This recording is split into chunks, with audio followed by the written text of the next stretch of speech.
Hello everyone, welcome back to SSB crack exams. मैं हूं अनुराधा और आज के सेशन में हम बात करेंगे how you need to respond और how you need to tackle negative words in word association test.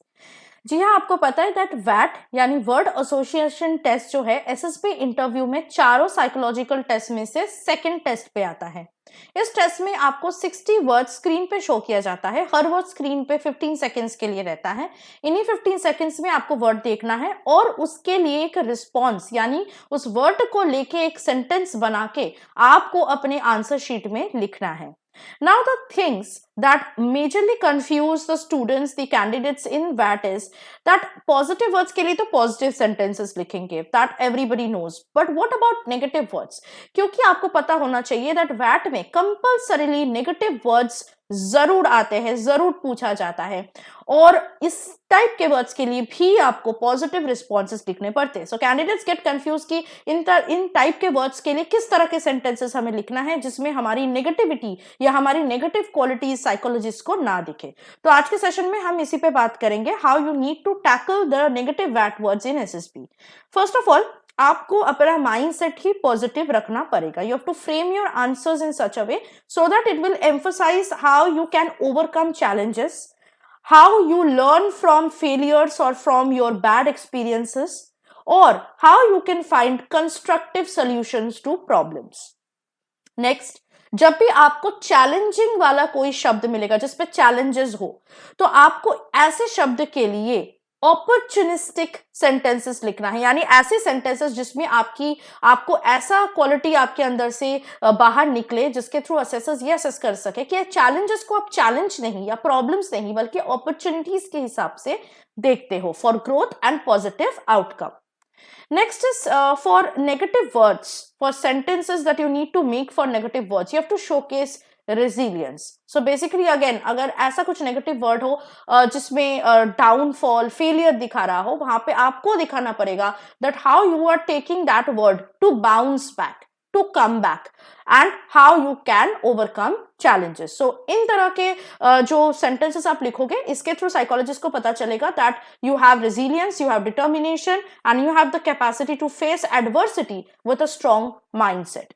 इसके साथ साथ कोई भी प्रॉब्लम वाले शब्द, कोई भी शब्द जिसमें प्रॉब्लम्स दिख रहा हो आपको, वहां पे आपको उस प्रॉब्लम का कारण या उसका इफेक्ट यानी कॉन्सिक्वेंस नहीं बताना है बल्कि आपको उस प्रॉब्लम्स को सॉल्व करना है। प्रॉब्लम सॉल्विंग टैक्टिक्स आपको बतानी है। फॉर एग्जाम्पल मैं यहाँ पे आपको बताती हूँ, अगर वर्ड मान लीजिए पोल्यूशन आ गया, so pollution is a negative word, आपको ये नहीं बताना है that for example air pollution causes respiratory problems, इसका इफेक्ट नहीं बताना है, आपको इसका कॉज नहीं बताना है that deforestation causes pollution in the environment, ये आपको नहीं बताना है, या burning fossil fuels causes air pollution, ये आपको नहीं बताना है बल्कि इसका प्रॉब्लम देना है। जैसे for example you can say electric vehicles can reduce air pollution, और you can say planting more trees fights against pollution. तो इस तरह के आपको सेंटेंसेस लिखना है जिससे आपकी प्रॉब्लम सॉल्विंग कैपेबिलिटी जो है असेसर्स को दिख पाए।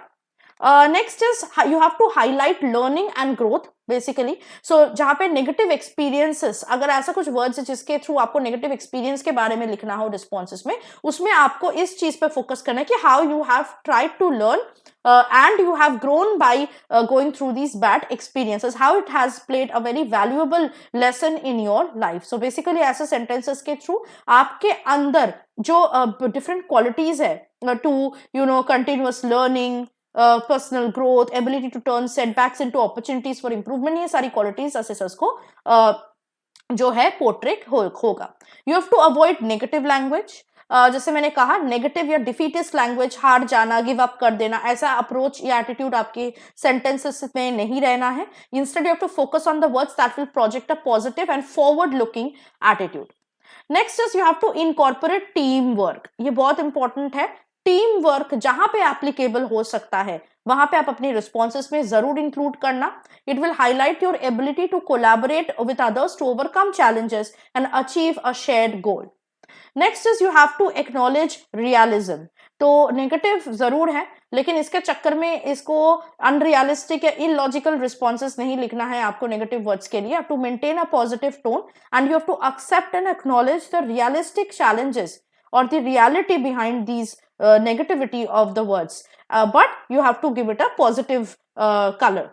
Next, balance realism with optimism. So अब रियलिज्म को आप कैसे बैलेंस करोगे, और आपको रियलिज्म के साथ ऑप्टिमिज्म को भी लाना है. So you have to strike a balance between the reality of negative situation and how you can express optimism about finding solutions or learning from experiences or overcoming it. Utilize words with positive connotations.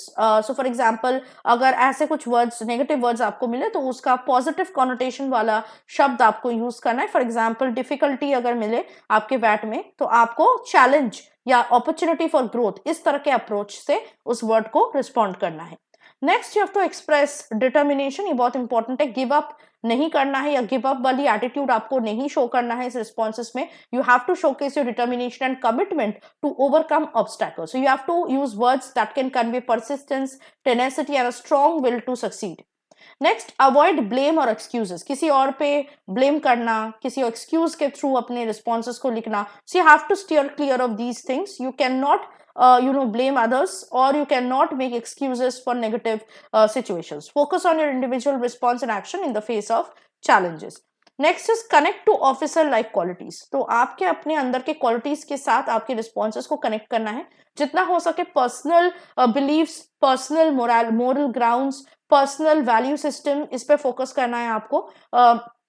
और इससे क्या होगा, आपकी जो answers है आपकी personality के साथ अलाइन करेगा. And that is the only purpose of वैट और एनी साइकोलॉजिकल टेस्ट जिसमें psychologist will try to find the real you through your answers. Practice beforehand. Obviously practice is the key. तो आपको पहले से practice करना है writing VAT. That is very important.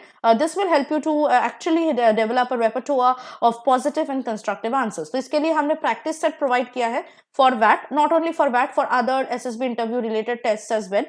Recorded lectures है, study materials है, तो सारा आपको हमारे SSB interview online course में मिल जाएगा. इसके साथ साथ हम लाइव क्लासेस भी कंडक्ट करवाते हैं हर मंथ. तो जनवरी 2024 मंथ का जो लाइव बैच है वो 8 जनवरी से स्टार्ट होने जा रहा है. इससे पहले आप हमारे कोर्स को एनरोल कर लीजिए ताकि लाइव क्लासेस को आप अटेंड कर पाओ. इसके साथ साथ हमने बहुत सारे रिटन डिफेंस एग्जाम का भी कोर्स प्रोवाइड किया है. आपको हमारे ऐप के थ्रू इन सारे कोर्सेज की जानकारी मिल जाएगी. कोई भी कोर्स को एनरोल करने के वक्त वॉरियर 10 का जो कोड है उसको जरूर यूज कीजिएगा, जिससे 10% का डिस्काउंट आपको सारे कोर्सेज में मिल सके. सो आई होप कि आज के सेशन काफी क्लियर हो गया है. और भी बहुत सारे मेथड्स है to tackle negative words in वैट. इसके लिए आपको हमारे कोर्स को एनरोल करना है. उसमें हमने डिटेल में सारे मेथड्स को एक्सप्लेन किया है, which will come very handy for you in actually SSB interview when you are going to participate or sit for the VAT test. So I'll see you next with something more useful and insightful like today's session in our upcoming sessions. So stay tuned with us and always stay positive and motivated. Jai Hind. अगर आप एक defence aspirant हैं और SSB interview, NDA, CDS, FCAT जैसे exams के लिए prepare कर रहे हैं तो आप SSB क्रैक एग्जाम्स के कोर्स को चेक करना ना भूलें. आप हमारी लर्निंग एप्लीकेशन को गूगल प्ले स्टोर से भी डाउनलोड कर सकते हैं.